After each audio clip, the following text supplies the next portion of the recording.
చిగురించబోతుంది. గొప్ప దినాలను చూడబోతున్నావు. నీ యేసుకు సమస్తము సాధ్యమే. గుడ్ మార్నింగ్ దేవుని ప్రియ కుమారుడా, గుడ్ మార్నింగ్ దేవుని ప్రియ కుమార్తె, special good morning to you. సంగమా, ఈ ఉదయం నీ మాట జాగ్రత్తగా వినండి. చదువుతున్నాను. కొలస్సీయులకు రాసిన పత్రిక 1వ అధ్యాయము 13వ వచనం ఈ విధంగా ఉంది. ఆయన మనలను అంధకార సంబంధమైన అధికారం నుండి విడుదల చేసి, దేవునికి మహిమ కలుగును గాక. ఈ మాటకు అర్థం ఏంటి చెప్పనా? అపవాది అంధకార సంబంధమైన అధికారం అంటే అపవాదిది. అపవాదిని దేవుడు చూపిస్తున్నప్పుడు అంధకారానికి చూపిస్తున్నాడు, చీకటికి చూపిస్తున్నాడు, వాడు భయపడుతున్న విషయాలు చూపిస్తున్నాడు. ఆ వ్యక్తి, లేకపోతే ఆ అపవాది, ఆ చీకటి కలిగిన వ్యక్తి అంధకారపు అధికారం కలిగిన వాడట. చెడ్డ అధికారం, ఎలా హింసించాలో, ఎలా బాధ పెట్టాలో ఈ అధికారం కలిగిన వాడు. బైబిల్ చెప్తుంది, ఆ అధికారం నుంచి దేవుడు నిన్ను విడుదల చేశాడు. సగం మనకి అర్థమవుతుంది ఉదయాన్న. అంధకార సంబంధమైన అధికారం నుంచి దేవుడు నిన్ను విడుదల చేశాడు. ఈ ఉదయమున నీవు దయ్యాల భయంతో నింపబడుతున్నావేమో. మధ్య కాలంలో నీవు ఈ లోకంలో ఏం జరిగిపోతుందో, అపవాది నీకు ఏం చేస్తాడో కీడించి భయపడిపోతున్నావేమో. భయపడాల్సిన పని లేదు. వాడు అధికారం నుంచి నువ్వు విడిపించబడ్డావు సంగమా. నేను దేవుడు అధికారం నుంచి బయటకు తీసుకొచ్చేసాడు సిలువ ద్వారా. బైబిల్ చెప్తుంది, మరణము ప్రతిరోజట అపవాది వేసి ఒక ఆయుధం ఏదనంటే పాపం ద్వారా మరణం వెళ్తుందట. వాడు పని ఏదనంటే మరణము, నువ్వు చచ్చిపోతావు చూడు, నువ్వు పాపం చేసినవాడు చచ్చిపోతావు అని చెప్పి మరణపు భయాన్ని అందరిపైన పెట్టాడట. నువ్వు ఇంకా చచ్చిపోతే నరకానికి వెళ్ళిపోతావు, నీ జీవితం ఇంతే, నువ్వు ఇంకేం చేసుకోవాలి జీవితం అని చెప్పి మరణ భయం పెడితే యేసు వచ్చి ఆ మరణం తీసుకొని, చూడండి, మరణము ద్వారా ఆయన మరణపు భయాన్ని మనకు పోగొట్టేశాడట. ఎలా అంటే ఆయన చనిపోయి, నీ మరణం నేను తీసుకుంటున్నాను, ఇంక నువ్వు భయపడక నిన్ను తిరిగి లేపి ఆ మరణ భయం నుంచి నేను పోగొడుతున్నాను. ఈ ఉదయం దేవుడు నీకు చెప్తున్నాడు, నువ్వు మరణపు భయము కలిగి ఉండాల్సిన పని లేదు. అది అంధకార సంబంధమైన భయం. అదే అంధకారపు అధికారం నీ పైన చలాయించినప్పుడు అటువంటి భయం కలుగుతుంది నీకు.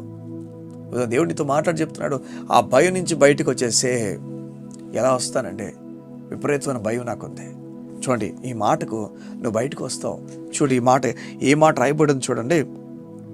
ఆయన అంధకార సంబంధమైన అధికారం నుండి విడుదల చేసి తాను ప్రేమించిన తన కుమార్ని రాజ్య నివాసులుగా చేసెను. దేవునికి మహిమ కలుగును గాక.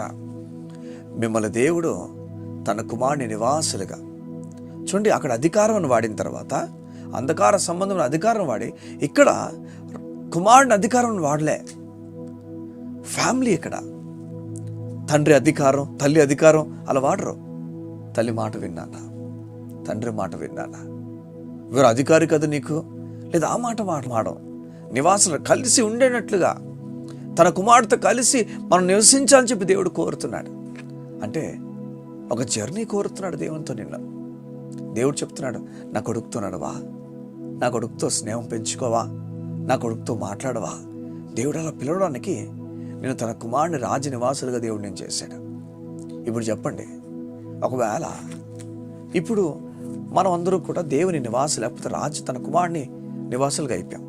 తన కుమారుడు ఉన్నాడు, ఆయన పక్కనే మనందరూ ఉన్నాం, అంతే కదా. అంతే, ఆయనతో పాటు నివసించుచున్నాం, ఆయనతో పాటు తిరుగుతున్నాం.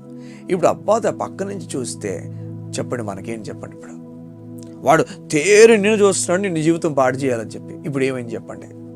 వాడు దేవుడిని యేసయ్యను ముట్టి రాగలరా? నిన్ను ముట్టాలంటే యేసయ్యను ముట్టాలి మొదట. నేను తాకాలంటే యేసయ్యను తాకాలి మొదట. నువ్వు భయపడద్దు. వాని అధికారంతో ఏం చేయాలనుకుంటున్నాడు చేయని, యేసు తన అధికారంతో ఏం చేయబోతున్నాడు నువ్వు చూడబోతున్నావు. అంధకార సంబంధమైన అధికారం నుంచి దేవుడు నీకు విడుదల ప్రకటించుచున్నాడు. గొప్ప విడుదల ప్రకటించు నీకు చెప్తున్నాడు. ఆయన రాజ్య నివాసులుగా అయ్యో, ఆయనతో గడుపు, ఇంకా ఆయనతో ముందుకు వెళ్ళు, భయపడక. చూడండి, మన పక్కన ఎవరున్నారో మనకు తెలియనప్పుడు కొన్నిసార్లు మనం ఏమైనామో, మనకెంత బలం ఉందో మనం మర్చిపోతాం. దేవుడు నీకు నీ బలాన్ని గుర్తు చేస్తున్నాడు. నువ్వు ఎంత ధైర్యంగా ఉండొచ్చు, అప్పుడు ఎన్ని ఆలోచన పట్ల కలిగి ఉన్నా నువ్వు భయపడాల్సిన పనిలే, గొప్ప కార్యాలు చూస్తావు అని చెప్తున్నాడు. కళ్ళు మూసుకుంటావా? ఈ ఉదయం నీ గురించి ప్రార్థన చేస్తాను. మా ప్రియ పరలోకపు తండ్రి, నీ మాట సెలవిచ్చిన విధంగా నీ బిడ్డలు దేనికి భయపడాల్సిన పని లేదు. నువ్వు చెప్తున్నావు కదయా, నీ బిడ్డల కొరకు నువ్వు ఆలోచన కలిగి ఉన్నావని. అంధకార సంబంధమైన అధికారం నుంచి నీ బిడ్డలు విడుదల చేస్తావు, నీ రాజ్య నివాసులుగా చేస్తావు.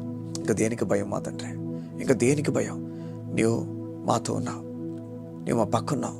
ఇంకా ఏం జరిగి నువ్వు చూసుకుంటా అన్న ధైర్యం మాకు ఇచ్చుచున్నావు. నీకు స్తోత్రం. అట్టి ధైర్యంతో నీ బిడ్డలు నడిపించమని కోరుతూ యేసునామమున ప్రార్థించుచున్నాము తండ్రి. ఆమేన్, ఆమేన్. ఇక దేనికి భయపడాల్సిన పనిలే. ఏ ఉదయాన ధైర్యంతో ముందుకు కొనసాగిపో. దేవుని కార్యాలను చూడబోతున్నావు. God bless you. See you tomorrow.